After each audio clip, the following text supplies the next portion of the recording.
Assalamualaikum warahmatullahi wabarakatuh. Alhamdulillahilladzi hadana lihadza wa ma kunna linahtadiya laula an hadana Allah. Asyhadu an la ilaha illallah wa asyhadu anna Muhammadan abduhu wa rasuluh wa safiyyuhu min khalqihi wa khaliluh, ballagha ar-risalata wa adda al-amanah wa nasaha al-ummah wa tarakana 'ala al-mahajjati al-bayda layluha kanahariha la yazi'u 'anha illa halik. Alhamdulillah, kita bersyukur kepada Allah Subhanahu wa taala. Pada kali ini dalam rancangan Nabi pesan apa kepada kita, marilah sama-sama kita menghayati panduan yang telah disampaikan kepada kita oleh Rasulullah sallallahu alaihi wasallam. Betapa pentingnya kita merujuk kembali pesanan-pesanan ataupun wasiat-wasiat yang telah disampaikan oleh Rasulullah sallallahu alaihi wasallam kepada kita. Kerana kehidupan kita ini penuh dengan cabaran, penuh dengan halangan, penuh dengan ujian. Untuk kita mengharungi kehidupan ini dengan sebaiknya, kita hendaklah kembali semula kepada apa yang telah ditinggalkan kepada kita oleh Rasulullah sallallahu alaihi wasallam.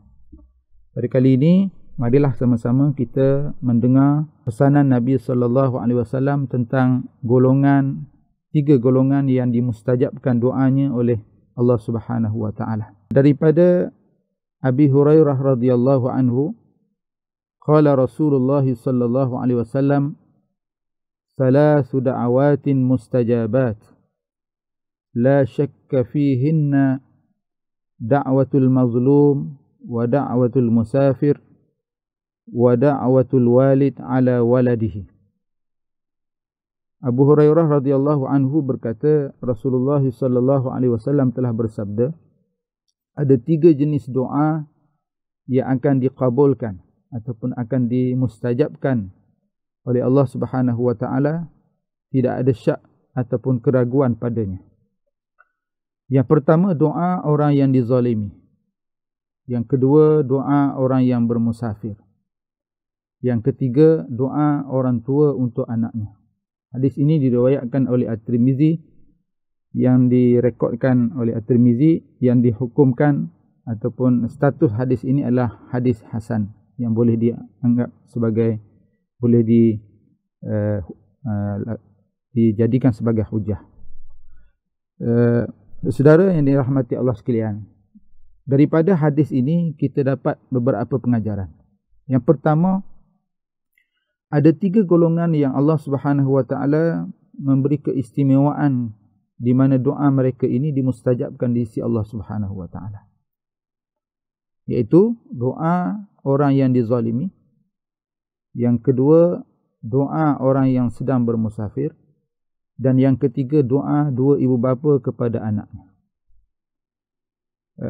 Ketiga-tiga golongan ini adalah mereka yang dimustajabkan oleh Allah Subhanahu wa taala akan doanya, dan doa mereka ini didengari oleh Allah Subhanahu wa taala dan mendapat rahmat daripada Allah Subhanahu wa taala, sama ada doa ini dimakbulkan sesegera mungkin ataupun diberi tempoh beberapa ketika.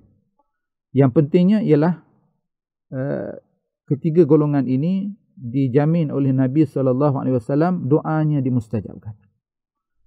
Yang kedua, seorang muslim itu dituntut untuk sentiasa berbuat baik dalam pergaulan dan perhubungan dengan anggota masyarakat, termasuk kedua ibu bapa kita. Ya, sebab itu kita dapati di dalam hadis di mana Nabi sallallahu alaihi wasallam, antara pesanan baginda kepada Muaz bin Jabal ketika mengutuskan beliau ke negeri Yaman, di antara pesanan Nabi sallallahu alaihi wasallam, ya Muaz, ittaqillaha haitsuma kunta wa atbi'is sayyi'atal hasanata tamhuha wa khaliqin nasa bi khuluqin hasan. Wahai Muaz, bertakwalah kamu kepada Allah Subhanahu wa taala di mana sahaja kamu berada, ikutilah perbuatan yang tak baik yang kamu buat itu dengan perbuatan yang baik. Mudah-mudahan perbuatan yang baik itu menghapuskan perbuatan yang tidak baik. Dan yang terakhir Nabi SAW pesan, wa khaliqin nasa bi khuluqin hasan, hendaklah kamu berakhlak ataupun bergaul berinteraksi dengan manusia dengan akhlak yang baik. Ini pesanan Nabi SAW, betapa pentingnya pergaulan itu sehingga diwasiatkan oleh Nabi SAW. Sebab itu di antara perkara yang disebutkan oleh Al-Quranul Karim, dalam kehidupan kita mesti ada dua tali, ya, hablum minallah wa hablum minan nas. Hubungan kita dengan Allah dan juga hubungan kita dengan manusia. Hubungan dengan Allah kita ma'ruf, kita faham.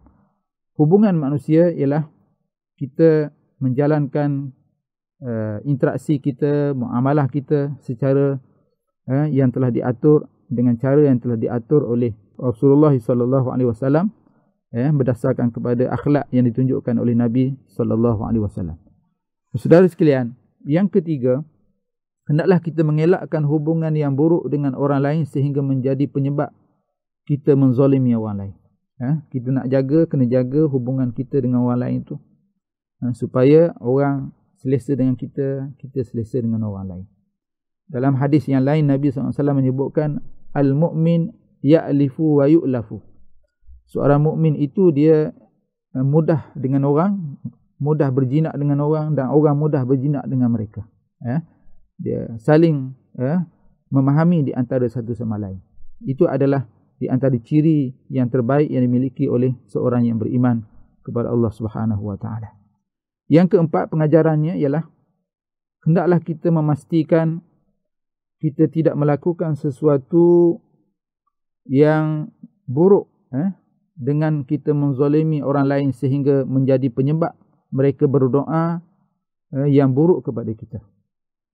Bila seseorang itu dizalimi, biasanya dia akan berdoa kepada Allah Subhanahu wa taala, aduannya kepada Allah, doanya kepada Allah taala itu tidak ada hijab dan akan dimakbulkan oleh Allah Subhanahu wa taala.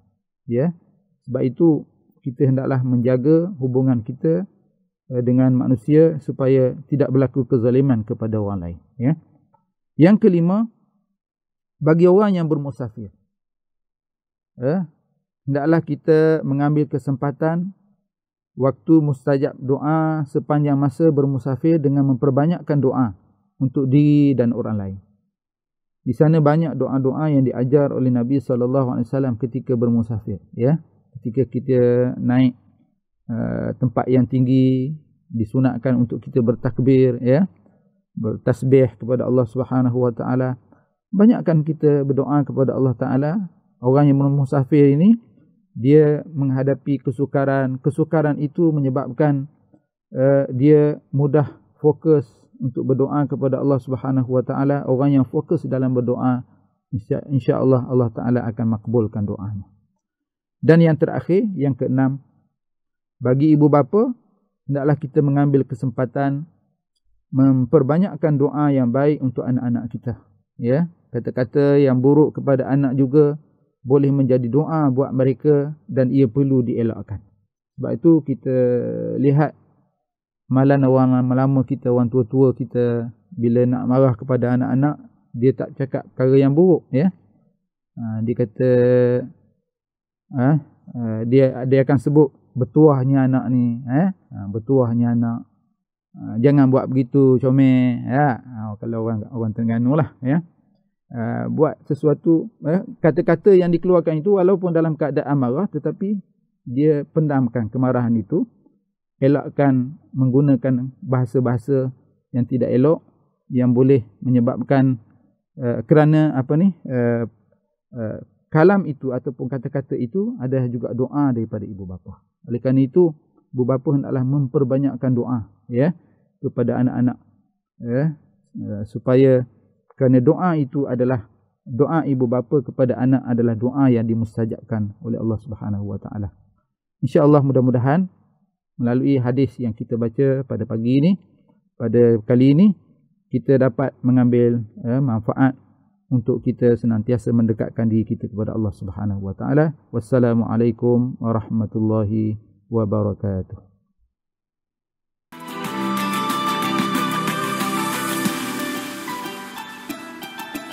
Bersama membina masyarakat.